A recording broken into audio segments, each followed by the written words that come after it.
శుక్లాంబరధరం విష్ణుం శశివర్ణం చతుర్భుజం ప్రసన్నవదనం ధ్యాయేత్ సర్వవిఘ్నోపశాంతయేత్. గురుర్బ్రహ్మా గురుర్విష్ణుః గురుర్దేవో మహేశ్వరః గురుస్సాక్షాత్ పరం బ్రహ్మ తస్మై శ్రీ గురవే నమః. వ్యాసాయ విష్ణురూపాయ వ్యాసరూపాయ విష్ణవే నమో వై బ్రహ్మనిధయే వాసిష్ఠాయ నమో నమః.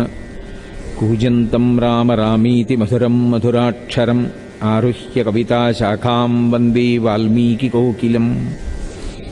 శ్రుతిస్మృతిపురాణానాం ఆలయం కరుణాలయం నమామి భగవత్పాదశంకరం లోకశంకరం.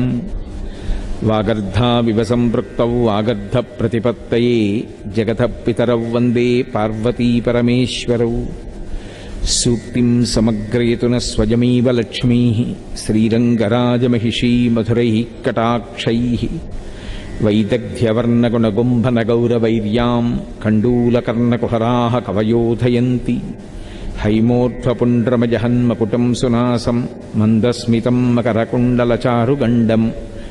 బింబాధరం బహుళదీర్ఘకృపాకటాక్షం శ్రీవేంకటేశముఖమాత్మని సన్నిధత్తాం. విమలపటి కమలకుటి పుస్తకరుద్రాక్షశస్తహస్తపుటి కామాక్షి పక్ష్మలాక్షి కలిత విపంచి విభాసి వైరించి. మనోజవం మరుతతుల్యవేగం జితేంద్రియం బుద్ధిమతాం వరిష్టం. వాతాత్మజం వనరయూథముఖ్యం శ్రీరామదూతం శిరసా నమామి. ఆపదామపహర్తారం దాతారం సర్వసంపదాం లోకాభిరామం శ్రీరామం భూయో భూయో నమామ్యహం. హరి ఓం. పరమేశ్వర స్వరూపైన సభకి నమస్కారం. కలిబాధ మాన్ప తిరుమల కలియుగ వైకుంఠమనగ గైసేసిన మీ సలలిత కరుణా హృదయము కలలోనను మరువరాదు కంజదలాక్షాని.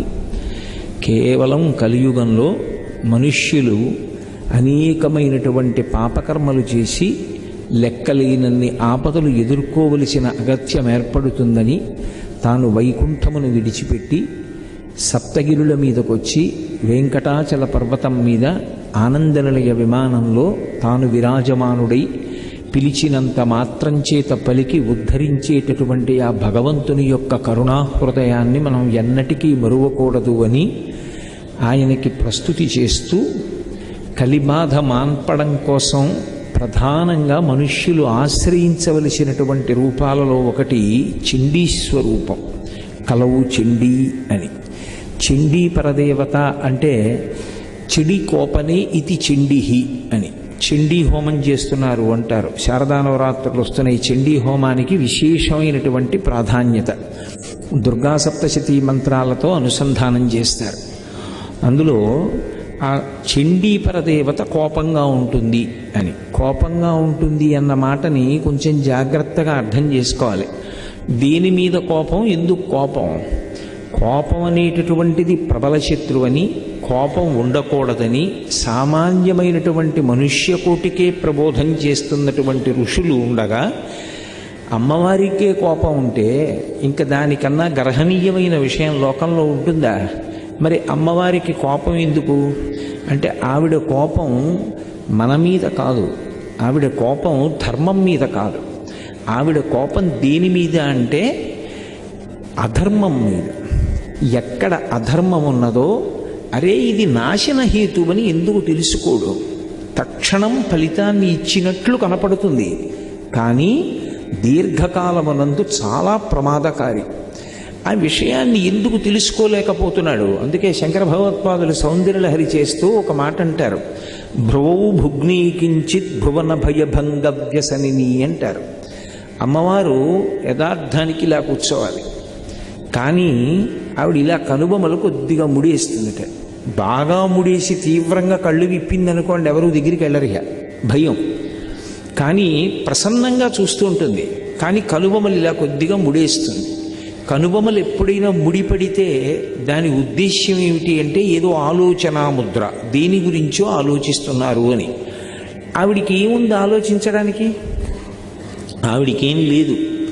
ఆవిడ ఎప్పుడూ నిరంతరం ఆనంద స్వరూపిణి. అటువంటి తల్లి దేని గురించి ఆలోచిస్తుంది అంటే శంకరాచార్యులు వారు అన్నారు, అరే ఈ మనుష్యులకు నేను బుద్ధి ఇచ్చాను కదా, బుద్ధి ఇచ్చినప్పుడు వీళ్ళకి ఏదైనా ఇబ్బంది ఏర్పడితే నా వంక తిరిగి అమ్మా అని పిలిస్తే పలకడానికి సిద్ధంగా ఉన్నాను కదా, ఉన్నప్పుడు వీళ్ళెందుకు నా వైపు తిరగరు? నా వైపుకి తిరగకుండా అమ్మా అని పిలవకుండా అధర్మం ఏదో అప్పటికప్పటికి కాస్త మంచి ప్రయోజనం ఇచ్చినట్లు కనపడుతుంది కదా అని దాన్ని ఎందుకు పట్టుకుంటూ ఉంటారు అని భ్రువౌ భుగ్నీ కించిత్ భువన భయభంగ వ్యసనిని. నీకు అధర్మం పట్ల అనురక్తి కలుగుతూ ఉంటే నా వైపుకి తిరిగి అమ్మా అను. నీకు ధర్మం మీద అనురక్తి నేను కల్పిస్తానుగా, నేను కాపాడతానుగా, నేను రక్షిస్తానుగా, నన్ను ఎందుకు పిలవవు నేనుండగా? పిలవకపోతే నువ్వు రక్షించకూడదా అంటే మరి మనుష్య ప్రాణికి బుద్ధినిచ్చిందిగా అమ్మవారు. బుద్ధినిచ్చినప్పుడు అమ్మా అని కనీసం పిలవాలిగా, అలా ఎందుకు పిలవరు వీళ్ళు అని కొద్దిగా కనుబొమలు ఉడివేస్తుంది. అందుకని చండీ పరదేవతని ఆరాధన చేస్తే, అమ్మవారికి నమస్కారం చేస్తే దానివల్ల వచ్చేటటువంటి ప్రయోజనం ఏమిటి అంటే మనలో కలిగేటటువంటి అధార్మికమైనటువంటి ఆలోచనలు పోయేటట్టు చేస్తుంది, ధార్మికమైనటువంటి ఆలోచన కలిగేటట్టు చేస్తుంది. అందుకే మీరు ఎప్పుడైనా గమనించండి, అమ్మవారి చేతిలో ప్రధానమైన ఆయుధాలు ఏముంటాయి అంటే 5 పుష్పబాణాలు ఉంటాయి, చెరుకు విల్లు ఉంటుంది, పాశం ఉంటుంది, ఒక చేతిలో అంకుశం ఉంటుంది, 4 చేతులలో 4 పట్టుకుంటుంది. పక్కనే ఉన్నటువంటి కాంచీపురంలో ఉన్నటువంటి కామాక్షి పరదేవత కూడా ఈ ఆయుధాలే పట్టుకుంటుంది. అందుకే కాంచీదామా కరికలన కుంభస్తననత పరిక్షీణా మధ్యే పరిణత శరచ్చంద్రవదన ధనుర్బాణం పాశం శృణిమపి దధానాకరతలై పురస్తాదస్తాంనః పురమధితురహో పురుషిక అంటారు శంకర్లు. ఎందుకు ఆయుధాలు పట్టుకోవడం అంటే, చెరుకు మీరు ఎటు నుంచి కొరకండి తీయగా ఉంటుంది, అటు కొరకండి ఇటు కొరకండి మధ్యలో కొరకండి తీయగానే ఉంటుంది. కోరికలన్నీ కూడా నా వైపు నుంచి వచ్చిన కోరికలు నాకు తీయగా ఉంటాయి. ఒక్కటి గుర్తుపెట్టుకోండి, అసలు కోరికలు లేకుండా ఉండు, 1 రూపాయి సంపాదించద్దు అని అసలు ఏ శాస్త్రం చెప్పదు. అలా అనుకుంటే చాలా పొరపాటు. అది ఒక్క సన్యాసాశ్రమానికి చెల్లుతుందేమో కానీ ప్రత్యేకించి గృహస్థాశ్రమంలో ఉన్నవాడు ఏ కోరిక లేకుండా ఎలా బ్రతుకుతాడు? నేనే ఉన్నాను, ఇంత ఉపన్యాసం చెప్పాను, కాసేపు ఆగి ఇంకొక 2 గంటలు పోతే ఆకలేస్తుంది, ఫలహారం పెట్టమని నా భార్యను అడగకుండా ఉండగలనా? సంతానాన్ని పొందకుండా ఉండగలనా? నా భార్యాబిడ్డల యోగక్షేమం చూడకుండా ఉండగలనా? వాళ్ళకి కావలసినవి సమకూర్చకుండా ఉండగలనా? కోరిక లేకుండా ఎలా బ్రతుకుతాడు మనిషి? కానీ ఇక్కడే చిన్న విషయాన్ని జ్ఞాపకం పెట్టుకోవాలి. కోరిక పుట్టడం ఎప్పుడూ తప్పు కాదు, కోరిక తీర్చుకోవడం ఎప్పుడూ తప్పు కాదు. అసలు శాస్త్రం దాన్ని తిరస్కరించలేదు, మీరు బాగా పట్టుకోవలసినటువంటి విషయం. ఎందుచేత అంటే అలా కానీ అంటే అంతకన్నా పైశాచికత్వం ఇంకొకటి లేదు. ఈశ్వరుడు నిజంగా ఆ మాట అన్నాడు అనుకోండి, ఆయన కన్నా వికృతమైన మనస్తత్వం ఉన్నవాడు ఇంకొకడు లేడు. ఎందుచేత బ్రహ్మాండంలో ఇన్ని సుఖస్థానములు పెట్టాడా, ఇక్కడ జ్ఞానేంద్రియాలు పెట్టాడా, నువ్వు ఏ సుఖం అనుభవించద్దు, ఏ కోరిక నీకు ఉండకూడదు అంటే ఎలా చెల్లుతుంది? ఆయన కోరికలు ఉండకూడదు అని అనలేదు, ఆయన అన్నది ఏమిటంటే కోరికలు ధర్మబద్ధమై ఉండేటట్టు చూసుకోమన్నాడు. మీకు చమత్కారం ఎక్కడుంటుందంటే, నేను ఒక తాడు తీసుకొచ్చి ఇలా తిప్పాను అనుకోండి, ఏం చేసినట్టు? కట్టేశాను. అదే తాడు తీసుకొచ్చి ఇలా తిప్పాను అనుకోండి, విప్పేసినట్టు. ధార్మికమైన కోరిక బంధించదు, విడుదలకి కారణమవుతుంది, అదే మోక్షానికి కారణమవుతుంది. అందుకని ఆశ్రమ వ్యవస్థ అన్నది రావడానికి కారణం అది. బ్రహ్మచర్యం ఉంటుంది, బ్రహ్మచర్యాశ్రమంలో ఒక్క గురువుగారి దగ్గర కూర్చోవడమే. గురువుగారి దగ్గర కూర్చోవడం, గురువుగారి దగ్గర పాఠం వినడం, గురువుగారి దగ్గర జ్ఞానం నేర్చుకోవడం. నేర్చుకుని మనం ఆ నేర్చుకున్నటువంటి విజ్ఞానాన్ని జీవితాంతం ఉపయోగించుకొని అభ్యున్నతిలోకి వచ్చేటటువంటి ప్రయత్నం చేస్తాడు. బ్రహ్మచర్యము అనేటటువంటి ఆశ్రమంలో జీవితాంతం ఉండిపోవడం కుదురుతుందా? ఉండదు. మీరు బాగా పట్టుకోవాలి. ఋషులు అసలు ఏది అవసరమో దాన్ని విడిచిపెట్టి నువ్వు బతుకు, ఎదురీదు, ఏం చేస్తావో మాకు అనవసరం, అలా ఉంటే తరిస్తావు అని చెప్పరు.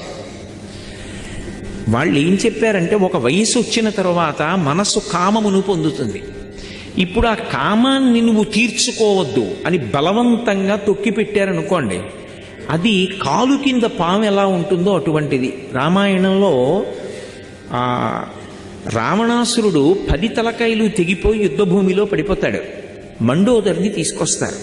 అందరూ అనుకుంటారు ఆవిడిప్పుడు రాముణ్ణి నింద చేస్తుంది అనుకుంటారు. ఆవిడంటుంది రావణాసురుడి దగ్గరికి వచ్చి, ఓరి దుర్మార్గుడా, నువ్వు రాముడి చేతిలో చచ్చిపోలేదు, నీ ఇంద్రియముల చేతిలో నువ్వు చచ్చిపోయావు. తపస్సన్న పేరుతో ఇంద్రియాల్ని కొన్నాళ్ళు తొక్కి పెట్టావు. ఆ ఇంద్రియాల్ని తొక్కి పెట్టడం ఎవరికీ సాధ్యం కాదు. ఓ త్రాచుపాం ఇలా వచ్చేసింది అనుకోండి, నేను కంగారు పడిపోయి లేచాను, నా కాలు పావు పడగ మీద పడింది, పావు పడగ నా కాలు కింద ఉంది, అది ఇప్పుడు నన్నేం కరవదు, అలా అలా అలా తోక తిప్పుతోంది. పాము పడగ నా కాలు కింద ఉంది, అది నన్ను కరవలేదని చెప్పి నేను ధైర్యంగా పావుని కాలు కింద పెట్టుకుని నించోగలనా? నేను కాలిప్పుడు తీద్దామని చూస్తాను, అది నన్నెప్పుడు కరుద్దామని చూస్తుంది. నేను కాలు తీయడం ఏమిటది పారిపోవడం కన్నా నన్ను కరవడానికి ప్రయత్నిస్తుంది. ఇంద్రియములను బలవంతంగా నొక్కి పెడితే కాట్లు వేసేస్తాయి. దేవీ భాగవతంలో వ్యాసుడు శుకబ్రహ్మతో మాట్లాడుతూ ఈ మాట చెప్తాడు. ఇంద్రియాణి బలిష్టాని ననియుక్తాని మానద అపక్వస్య ప్రకుర్వంతి వికారాం స్థాననీకశః. ఇంద్రియములంత బలవత్తరమైనటువంటివి లోకంలో ఇంకా ఏవీ ఉండవు. అందుకే భాగవతంలో ప్రహ్లాదుడు హిరణ్యకశిపుడితో మాట్లాడుతూ అంటాడు, లోకములన్నీయున్ గెలిచినాడవు ఇంద్రియానీకము చిత్తమున్ గెలువనేరవు, నిన్ను నిబద్ధు చేయు భీషణ శత్రురార్గుర ప్రభిన్నుల చేసిన ప్రాణికోటిలో నీకు విరోధి లేడొకడు నిర్పున చూడుము దానవేశ్వర అంటాడు. ఇంద్రియాల్ని అరిషడ్వర్గాల్ని గెలవగలిగితే సమస్తాన్ని గెలిచినట్టే. అంత తేలిక కాదు ఇంద్రియాల్ని గెలవడం. అందుకే ఋషులు ఏం చేశారంటే, ఒక వయసు వచ్చిన తరువాత మనసులో పొటమరించినటువంటి కామాన్ని ధర్మంతో ముడివేసేశారు. ధర్మబద్ధమైన కామము విడుదలకి కారణం, అది బంధించదు. ఇప్పుడు ఏమైంది? కామపత్ని కాదు, అందుకే సనాతన ధర్మంలో ఆమె ధర్మపత్ని. ఆమె ఎందు కామం ఉంచుకోవడం దోషం కాదు, కానీ ఆ కామము పరస్త్రీ ఎందు ఉండకూడదు. మీరు అందుకే చాలా జాగ్రత్తగా గమనించండి. ఋషులు సమస్య ఒక్కటి చెప్పరు, సమస్యకి విరుగుడు చెప్తారు. నువ్వు కామము చేత పట్టుబడకూడదు, క్రోధము చేత పట్టుబడకూడదు అన్నాను అనుకోండి, మీరు లేచి ఏమంటారు? మేము పట్టుబడ్డం ఏమిటంటే అది మమ్మల్ని పట్టుకుంది, మేము దాన్ని పట్టుకోలేదు, అది పట్టుకుంది, అది ఎలా వదులుతుంది మమ్మల్ని అంటే? ఋషి మార్గం చెప్పాడు. ఆయన అన్నాడు, మాతృవత్పరదారేషు, నువ్వు ఆడతనాన్ని చూస్తే పాల కింద నిప్పు పొంగుతాయి, నువ్వు అమ్మతనాన్ని చూస్తే పాల మీద నీళ్లు కిందకు వెళ్ళిపోతాయి. కాబట్టి నీ భార్య యందు తప్ప ఏ ఇతర స్త్రీ వంక చూసినా నువ్వు ప్రతిరోజు ఏ కామాక్షి పరదేవతకు నమస్కారం చేస్తున్నావో ఆమెయే నీ కన్నుల ముందకి కరచరణాదులతో వచ్చి నిలబడింది. ఆ తల్లి వీడిని అనుగ్రహిద్దామని రోజు చదువుతాడు కదూ, సహస్రశీర్షవదన అని చదువుతున్నాడు నామాల్లో. అనేక ముఖాలతో ఉంటుంది కామాక్షి అని. వీడు పాపం ఇన్ని రోజుల నుంచి చదువుతున్నాడు కదా, వీడికి ఒకసారి నేను బోలెడన్ని ముఖాలతో కనిపిద్దాం అనుకుని నన్ను ఓ ఎత్తైన ప్రదేశంలో కూర్చోపెట్టి నా ఎదురుగుండా ఇన్ని ముఖాలతో కూర్చుంది కామాక్షి. ఇప్పుడు ఆ కోణంతో చూడడం మనశ్శాంతికి కారణం. కాబట్టి మాతృవత్పరదారేషు, అన్యకాంతల్ని చూసినప్పుడు అమ్మా అన్న భావన చెయ్యి, అంతే, పాలు కిందకి వెళ్ళిపోతాయి. అంతకన్నా సభాముఖంగా ఇక నేను చెప్పక్కర్లేదు. పరద్రవ్యాణిలోష్ఠవత్, నేను అలా నడిచి వెళ్ళిపోతూ ఉంటాను, ఎన్నో రాళ్ళు కనపడతాయి, కనపడ్డ బెడ్డ ముక్కలన్నీ ఏరుకుని జేబులో వేసుకుంటానా? బెడ్డ ముక్క నాకెందుకు? వేసుకోను. నాది కానిది ఈశ్వరుడు నాకు ఇవ్వనిది, అది నా కష్టార్జితం కాదు, నాకు అక్కడ కనపడింది లోష్టవత్, అది బెడ్డ ముక్క, నాకు అక్కర్లా, దాన్ని నేను మా ఇంటికి పట్టుకెళ్ళను. కాబట్టి నీది కానిది, ఈశ్వరుడు నీకు ధర్మబద్ధంగా ఇవ్వనిది నీకు కనపడితే అది బెడ్డ ముక్క, వదిలిపెట్టి వెళ్ళిపో. అందుకే ఇందాక బాపిరాజు గారు మాట్లాడుతూ ఉన్నారే, వైరాగ్యం అనేటటువంటిది లోపల బాగా అంకురించాలి తప్ప పైకి నటిస్తే తెలిసేది కాదది. రామకృష్ణ పరమహంస ఒక మాట చెప్తుండేవారు, దంపతులిద్దరూ ఇక మనం వైరాగ్యం పొందేశాం, తీర్థయాత్రలు చేసుకుంటూ వెళ్ళిపోదాం, ఇల్లు అవి పిల్లలకి ఇచ్చేసి బయలుదేరారు. కొంత దూరం వెళ్ళిపోయిన తర్వాత ఒక బంగారు ఉంగరం ఒకటి కనపడింది. భర్త దాని మీద కాలు పెట్టి భార్యని పిలిచి వెనకాతలు వస్తోంది ఆవిడ అన్నాడు, నువ్వు ముందు నడు, 4 అడుగులు వస్తానులే అన్నాడు. ఆవిడంది, మీ వెనక నేనుగా రావాలి, భర్త వెనక భార్య వెళ్ళాలి, భార్య ముందు భర్త వెనక నడిస్తే అది దారుణమైన నడక. ఎవరైనా చనిపోతే ఏ ధర్మోదకాలో ఇవ్వడానికి ఎడుతుంటే ముందు భార్య నడవాలి, వెనక భర్త నడవాలి, అది దారుణమైన నడక అంటారు. ముందు భర్త నడిచి వెనక భార్య నడిస్తే మంగళప్రదమైన నడక అంటారు. అంటే అన్ని వేళలా అలా నడవక్కర్లేదు, ఎప్పుడూ అసలు భర్త కన్నా ముందు భార్య ఉండకూడదండి కాదు, ఇంట్లో బయలుదేరినప్పుడు ఆయన వెనక ఆవిడ బయలుదేరాలి. ఇప్పుడు మా తక్కువ అండి అని ఉండదు అందులో. నేను అసలు మీకు ఒక మాట చెప్తే మీరు నాతో అంగీకరిస్తారు. మనిషి గొప్పతనం ఎక్కడుంటుంది అంటే వశపడడంలో ఉంటుంది. ఓ కుక్క వశపడింది కాబట్టి అన్నం పెడుతున్నాం, ఇల్లు కాస్తోంది. గుర్రం వశపడింది కాబట్టి ఎక్కుతున్నాం, లక్ష్యానికి తీసుకెడుతోంది. గాడిద వశపడింది కాబట్టి బరువు వేస్తున్నాం, నడుస్తోంది. ఏనుగు వశపడింది కాబట్టి వెంకటేశ్వరుడి ఉత్సవమూర్తిని పెడుతున్నాం, మాడవీధుల్లో తిరుగుతోంది. సింహం వశపడింది కాబట్టి సర్కస్లోకి తీసుకొస్తున్నాం. జంతువులు వశపడితేనే ఉపయుక్తం అవుతుంటే మనిషి ఎవరికీ వశపడనంటే? వశపడాలి. ఎంత గొప్పవాడైనా గురువుకు వశపడాలి, భార్య భర్తకు వశపడాలి, కొడుకు తండ్రికి వశపడాలి. అలా వశవర్తి అయితేనే రాణిస్తాడు. నేనెవరికీ వశపడినండి అంటే వాడు రాణించలేడు జీవితంలో. అందుకని అదేదో ఒకరిని తక్కువ చేయడం ఒకరిని ఎక్కువ చేయడం కాదు. మళ్ళీ వెనక్కి రండి. అందుకని ముందు భర్త వెనక భార్య, అది గౌరవం. అలా అది మంగళప్రదమైనటువంటి నడక. మళ్ళీ ఇంకొక్కడుగు వెనక్కేయండి. భార్యాభర్తలు ఇద్దరూ బయలుదేరారు, ఉంగరం కనపడింది, భర్త దాని మీద కాలు పెట్టి భార్యని ముందుకు నడవమన్నాడు. ఆవిడంది, మిమ్మల్ని అనుగమిస్తాను మీ వెంట. ఎందుకు? నేను ముందుకెళ్ళడం ఎందుకు, మీరు నడవండి, నేను నడుస్తానంది. లేకపోతే అలసటగా ఉందా, నేను నిలబడతాను. ఆయన అనుకున్నాడు, బాబోయ్ నడవమంటే నడవట్లే, ఏమీ లేదులే, ఒక్క 4 అడుగులే వస్తాను అన్నాడు.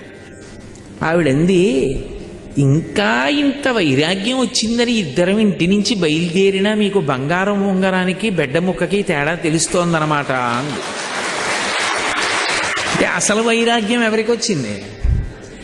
ఆయన అనుకున్నాడు ఈ ఉంగరం చూస్తే తీసుకుంటుందేమో, మళ్ళీ లేనిపోని ఆలోచనలు వస్తాయని కాలు కింద పెట్టాడు.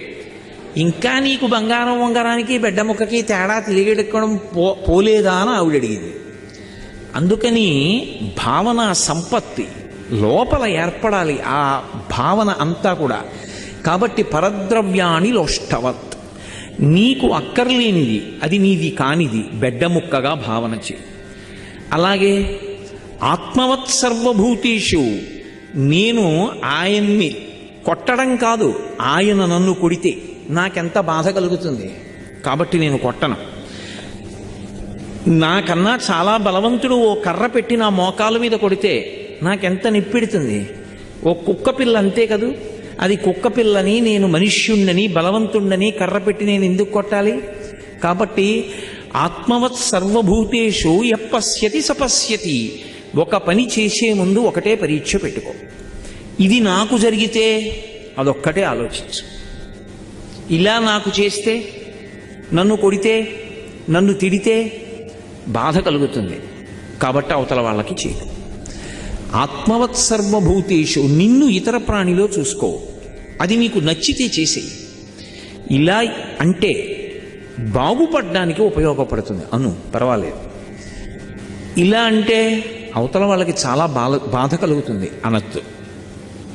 ఇది ఋషి సమస్య చెప్పడు, సమస్యతో పాటు పరిష్కారం చెప్తాడు. అందుకే కామము పొటమరించినప్పుడు ధర్మపత్నిని పక్కకి చేరుస్తారు వివాహము అని. ఇప్పుడు విశేషమైన భగవంతుణ్ణి పొందడానికి గృహస్థాశ్రమం పనికొచ్చింది. ఇద్దరూ చెయ్యి పట్టుకుని నడుస్తారు. ఇది కట్టు మీద కట్టు, ఓ కట్టు విప్పరు. ఏదో పచ్చగడ్డి తీసుకొచ్చి రైతు ఆనపకాయ కోయడానికి ఎడుతూ ఇంక ఇంటికి వెళ్ళిపోతున్నాడు. ప్రదోష వేళ అయిపోతే పాదు ముట్టుకోకూడదు. ఒరే నేను ఆనపకాయ కోసుకొస్తాను అని కొడుకుని పిలిచి పచ్చగడ్డి మూట కట్టు ఇంటి దగ్గర ఆవుకి వెయ్యాలన్నాడు. కొడుకు తాటాకు తీసుకొచ్చి తడప కట్టారంటారు. తడపలా చేసి పచ్చగడ్డి కింద నుంచి పెట్టి మోకాలు పెట్టి నొక్కి గడ్డిని గట్టిగా కట్టుకట్టాడు. తండ్రి ఆనపకాయ కోసుకుని కాళ్ళు చేతులు కడుక్కుని వచ్చాడు. ఏరా పచ్చగడ్డి మూట కట్టావా? మోపు కట్టానండి అన్నాడు. చూశాడు, నిజంగా వాడి బలానికి కట్టిన కట్టు నిలబడదు. అలా అంటే వాడు బాధపడతాడు. తండ్రి ఏం చేశాడంటే ఇంకో తాటాకు తీసి తలప తెచ్చి మళ్ళీ పచ్చగడ్డి కింద నుంచి పెట్టి తన మోకాలతో గట్టిగా నొక్కి గట్టిగా బిగించి కట్టాడు. ఇప్పుడు కొడుకు వేసిన కట్టు వదిలైపోయి తనంత తాను జారిపోతుందా లేదా? కట్టిప్పాలా? ఇప్పక్కర్లేదు. అందుకే బ్రహ్మచారి కావడానికి ఉపనయనం ఉంటుంది, బ్రహ్మచర్యం పోవడానికి మంత్రాలు ఉండవు. జారిపోతుందంతే. గృహస్థాశ్రమం అన్న కట్టుబడితే బ్రహ్మచర్యం అన్న కట్టు జారిపోయిందంతే. ఆ కట్టోటి మళ్ళీ విడిపించడానికి మంత్రాలు ఉండవు, మళ్ళీ దానికి ఎక్కడ క్రతువులు ఉండవు. ఇప్పుడు గృహస్థాశ్రమానికి వెళ్ళాడు. గృహస్థాశ్రమంలో ఏ కోరిక లేకుండా ఎలా బతుకుతావు? అందులోకి వెళ్ళావంటే నువ్వు తినాలి, భార్యకి పెట్టాలి, బిడ్డలకి పెట్టాలి. ఎప్పుడైనా ఒక కోరిక పుడితే అది తీర్చుకోవచ్చా తీర్చుకోకూడదా? దీనికి ఒకటే అగ్ని పరీక్ష. ఇది ధర్మం అన్న చట్రంలోకి ఇముడుతుందా? అదొక్కటే చూడాలి. ఇముడుతుంది, తీర్చేసుకో, ఏమీ దోషం లేదు. అది నిన్ను భగవంతుడికి దగ్గర చేసేస్తుంది. అది ధర్మచట్రంలోకి ఇమడదు, తీర్చుకోవద్దు. అది పాపము కింద పరిణమిస్తుంది. అది పాపమే ఈశ్వరుణ్ణి చేరకుండా ప్రతిబంధకం. అదే సమస్త దుఃఖములకు కారణమవుతుంది. అందుకనప్పుడు చెయ్యకు, ఆ పని విడిచిపెట్టేసేది. కాబట్టి ధర్మము అనబడేటటువంటి చట్రంలోకి ఇమిడినటువంటి కోరిక తీర్చుకోవాలి. కానీ మనసుకు ఒక బలహీనత ఉంటుంది. అది ఒక కోరిక చెప్పేటప్పుడు ధర్మచట్రంలోకి ఇముడుతుందా ఇమడదా అది చూడదు. అది దానికి కోరిక ఒకటే చెప్తుంది, అదే పనిగా చెప్పేస్తూ ఉంటుంది. కొన్నాళ్ళు నువ్వు మనసుతో మాట్లాడడం అలవాటు చేసుకోవాలి. మనసు వంక తిరిగి ఓ చాలా సంతోషం చెప్పావు, కానీ ధర్మచక్రంలోకి ఇమడదు, తీర్చడం కుదరదు, పో. మీరు అలా ఒక్కమారు చెప్పారని ఇంకా ధర్మచక్రంలోకి ఇమడని కోరికలు మనం చెప్పినా జీవుడు వినడు, మనం చెప్పద్దు అన్నదేం ఊరుకోదు, చెప్తూనే ఉంటుంది. రామకృష్ణ పరమహంస ఒక ఉపమానం చెప్పేవారు. ఒక ఆయన కుక్కని పెంచాడు. ఆ కుక్కని రోజు ఒళ్ళో కూర్చోబెట్టుకోవడం అలవాటు చేసుకున్నాడు. అది ఆయన మూతి నాకుతుంది, గడ్డం నాకుతుంది, బొగ్గలు నాకుతుంది. ఆయన దాన్ని ఎంతో ప్రేమగా కౌగిలించుకుంటాడు. ఒక ఆయన ఇంటికి ఎవరో పెద్ద మనిషి వచ్చాడు. ఏమిట్రా నీకు ఎంత ప్రేమ ఉన్నా కుక్కని ఒళ్ళో కూర్చోబెట్టుకుని కౌగిలించుకుని అది నిన్ను ముద్దెట్టుకోవడం, నాకడం అటువంటి పనులు చేయకూడదు, అసహ్యంగా ఉంటుంది. కుక్క మీద ప్రేమ ఉంటే ఉంచుకో, ఎక్కడ వరకు ఉండాలో అక్కడ వరకు ఉండాలి. అంతేగాని కుక్క ఒళ్ళోకి వచ్చి నాకడం ఏమిటి? తప్పది అన్నాడు. ఆయన ఏం చేశాడు, అయితే నాన్నగారండి ఇవాళ నుంచి కుక్కని ఒళ్ళోకి ఎక్కించుకోను, పెంచుకుంటానంటే. కుక్కను తీసి పక్కన పెట్టేశాడు. ఈయన అనుకున్నాడు కుక్కను వదిలేద్దాం, కుక్కని ఒళ్ళోకి ఎక్కించుకోవద్దని. కుక్కకి తెలియద్దా విషయం? కుక్క ఏం చేస్తుంది, మళ్ళీ పరిగెత్తుకొచ్చి ఒళ్ళో కూర్చుంటుంది. ఈయన ఒక్కటి కొట్టాడు బాగా అని, అది వెళ్ళిపోయింది. కానీ కుయ్యి కుయ్యి కుయ్యి కుయ్యి కుయ్యి కుయ్యను అరగంట ఊరుకుంటుంది. మళ్ళీ కాసేపు ఆగి, అదే శ్మశాన వైరాగ్యం, ప్రసూతి వైరాగ్యం, పురాణ వైరాగ్యం అంటే. మళ్ళీ కాసేపు ఆగి మళ్ళీ వచ్చి ఒళ్ళోకి ఎక్కుతుంది. వచ్చినప్పుడల్లా మూతి మీద ఒకటి కొడితే 10 రోజులు పోయిన తర్వాత దూరం నుంచి చూసి ఇలా కాళ్ళు జాపి కుయ్యి కుయ్యి అంటుంది తప్ప మీదకి ఎక్కదు. కొన్ని కోట్ల జన్మల నుంచి మనసుకు అలవాటైపోయింది దాని ఇష్టం వచ్చినవన్నీ చెప్తూ ఉండడం. వింటూ పోతే నువ్వు బానిసవుతావు. వెనక్కి తిరిగి ఆగి ఆలోచించి జవాబు చెప్పడం అలవాటైందనుకోండి, ధర్మబద్ధమైన దానిని తీర్చుట కుదరదు. ఇదే మాట మనసు చెప్తూ ఉండగా కొంతకాలం అయిన తర్వాత సాధనలో మనసు ఏం చేస్తుందంటే అసలు ప్రతిపాదించదు. ఆయన వినడు, అనవసరం అటువంటి కోరిక. ఇప్పుడు మనసుని చంపకూడదు, మనసుని వశం చేసుకోవాలి. అందుకే శంకరాచార్యులు వారు కోతితో పోల్చారు. ఇప్పుడు నేను అలా వస్తుంటే ఓ కోతి ఆ మూల అలా పడుకుని ఉందనుకోండి, నేనేమంటాను? ఏమంటే పాపం దానికి ఒంట్లో బాగోలేదా ఏమిటి అలా పడుకుందంటాను. కోతి అంటే అలా ఆడుకుంటూ ఉండాలి, తిరుగుతూ ఉండాలి. ఎలా తిరుగుతూ ఉండాలి? ధర్మాన్ని పట్టుకుని తిరుగుతూ ఉండాలి. ధర్మం పట్టుకుని నువ్వు ఎన్ని కోరికలు కోరుకో, ధార్మికమైన కోరికలు. అంటే మీకు ఒక్క ఉదాహరణ చెప్తే పట్టేసుకుంటారు. నాకు చక్కెర పొంగల్ తినాలనుంది, ధర్మమా అధర్మమా? నేను గృహస్థుని, చక్ర పొంగల్ తినాలని కోరిక పుడితే తప్పేమిటి దాంట్లో? కానీ నా కొరకోని వండుకుని తినేయకూడదు. మా ఆవిడ్ని పిలిచి, ఏమోయ్ రేపు పొద్దున చక్కటి చక్ర పొంగల్ చెయ్యి అని దాన్ని తీసుకెళ్ళి వెంకటరమణమూర్తికి నైవేద్యం పెట్టి, పోనీ మీ ఇష్టం ఏ స్వామికైతే ఆ స్వామికి నైవేద్యం చేసి, దాన్ని నేను తినే ముందు మధుర పదార్థం కాబట్టి అది అవతల వారికి సంతోషాన్ని ఇస్తుంది కాబట్టి కొద్దిగా తీసి పక్కన పెట్టి, నేను చక్ర పొంగల్ని ప్రసాదంగా కళ్ళకద్దుకుని తిన్నాననుకోండి, అది నన్నేమీ బంధించదు, అది ప్రసాదమైంది. ఇప్పుడు సరిగదా, నేను మధుర పదార్థం ప్రసాదం ఇంకొకరికి పెట్టాను కాబట్టి అది నా ఉద్ధరణకు కారణమవుతుంది. కాబట్టి ఏది ధర్మబద్ధమైన కోరికయో అది బంధించదు, ఏది ధర్మబద్ధము కాదో అది బంధిస్తుంది. ఇప్పుడు ధర్మబద్ధమై కోరిక ఉండాలి అంటే పరిశీలించుకోగలిగినటువంటి శక్తి మనకి కలగాలి. దానికే భక్తి అని పేరు. ఎందుకు నేను తీర్చుకోకూడదలా అంటే, అలా తీర్చుకోవద్దు అని పరమేశ్వరుడు చెప్పాడు. నేను ఆయన చెప్పినట్లు బ్రతుకుతాను, దానికే భక్తి. అందుకే పాశం పట్టుకుని మామూలు కోర్కెలన్న పాశాలు వద్దురా అని భక్తి పాశాలు వేసి దగ్గరికి లాక్కుంటుంది ఆవిడ. ఏ విధమైనటువంటి అధార్మికమైనటువంటి భావనలు లోపల నుండి పుట్టవు. కానీ దానికో చెల్లెలు ఉంటుంది, దాని పేరే క్రోధం. కోరిక తీరలేదనుకోండి, కోపం వస్తుంది. కోపానికి గుర్తు అంకుశం. ఎందుకని, ఏనుగు చాలా గొప్పది, కానీ మావటికి ఎందుకు లొంగుతుంది? ఆయన మీద కూర్చుని అంకుశంతో దాని మస్తిష్కంలో పొడుస్తాడు. ఆ తల పోటు, తల బద్దలైపోయినట్టు ఉంటుంది, దానికి భరించలేదు. అందుకే అంకుశం అక్కడ పెట్టాడు అనుకోండి, దానికి ఎంత భయం.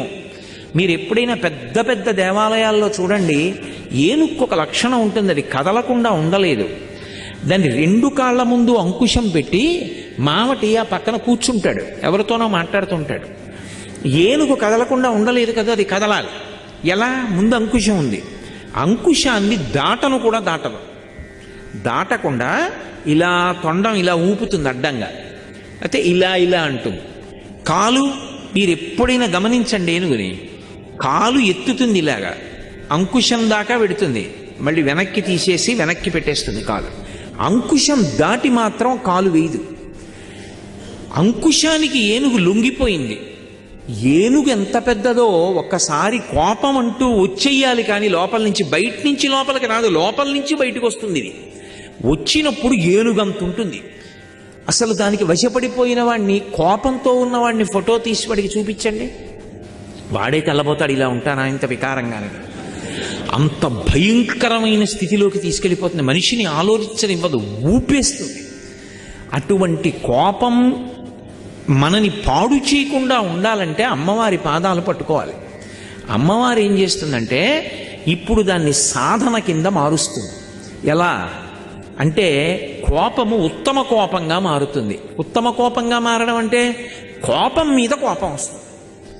ఇన్నాళ్ళు నాకు చాలా కోపం అండి అనేవాడు, ఇప్పుడు అంటాడు, ఏమిటి నాకు ఈ దిక్కుమాలిన కోపం? అయిన దానికి కాని దానికి కోపమే, ప్రతిదానికి కోపడ్డమే, పైగా కోపం పోకుండా అలా గుండెల్లో తిష్ట వేసి కూర్చోవడమే. ఇంకా ఏమిటి ఈ స్థితి? చిచి, నేను ఈ కోపం విడిచిపెట్టాలనుకుంటాడు. ఇప్పుడు కోపం మీద కోపం ఎందుకు వస్తుందంటే, అమ్మవారి అనుగ్రహం వల్ల ఆ జాడ్యం వదిలిపోతుంది. ఇవి కలియుగంలో ఉండేటటువంటి ప్రబల శత్రువు. ఇదే మహానుభావుడు ధర్మరాజు గారితో మహర్షి చెప్పిన మాటలు.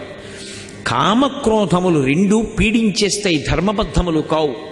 దీనివల్ల ఏమైపోతాడంటే, మనుష్యుడు మళ్ళీ కొన్ని కోట్ల జన్మల పాటు తిరియక్కుగా వెళతాడు. మనుష్య జన్మ ఎన్నాళ్ళు ఉంటుందండి? మహా ఉంటే 70, కాకపోతే 80, పోని పూర్ణాయుర్దాయం ఉంటే 100. ఉంటే మాత్రం అందరూ కంచికామకోటి పీఠాధిపత్యం వహించిన చంద్రశేఖరేంద్ర సరస్వతి మహాస్వామి వారిలా అపారమైన జ్ఞాపక శక్తితో ఉంటారా? ఉండరు. 80 ఏళ్ళు వచ్చేటప్పటికి విస్మృతి వచ్చేస్తుంది, గుర్తుండదు. తాళం ఎక్కడ పెట్టాడో గుర్తుండదు, వీడెవరో గుర్తుండదు, వాడెవరో గుర్తుండదు, ఏం మాట్లాడాడో గుర్తుండదు, చెవులు వినపడడం తగ్గిపోతుంది, కళ్ళు కనపడడం తగ్గిపోతుంది, శరీరము జర్జరీభూతమవుతుంది. అప్పుడు అటువంటి స్థితిలో అన్ని జ్ఞాపకం ఉంటాయని నమ్మకం లేదు. 20 ఏళ్ళు వచ్చే వరకు శాస్త్ర పరిజ్ఞానం కలగనే కలగదు. మిగిలినవి 60 ఏళ్ళు, సగం నిద్రలో పోయింది, ఇక మిగిలింది 30 ఏళ్ళు. సంసార పోషణలో 20 ఏళ్ళు పోయింది, మిగిలింది 10 ఏళ్ళు. 10 ఏళ్లలో మిగిలినవి ఎన్ని కార్యక్రమాలు ఉన్నాయి? ఎక్కడ భగవద్భక్తి ఎక్కడ నిలబడుతుంది? అందుకే అసలు అమ్మవారి అనుగ్రహం కలిగినటువంటి వాడికి ఉండేటటువంటి లక్షణమేమి అంటే, వాడు నిరంతరము పరిశీలనాత్మకమైనటువంటి దృష్టితో ఉంటాడు. ధర్మం వైపుకి అడుగు వేస్తాడు తప్ప అధర్మం వైపుకి అడుగు పడకుండా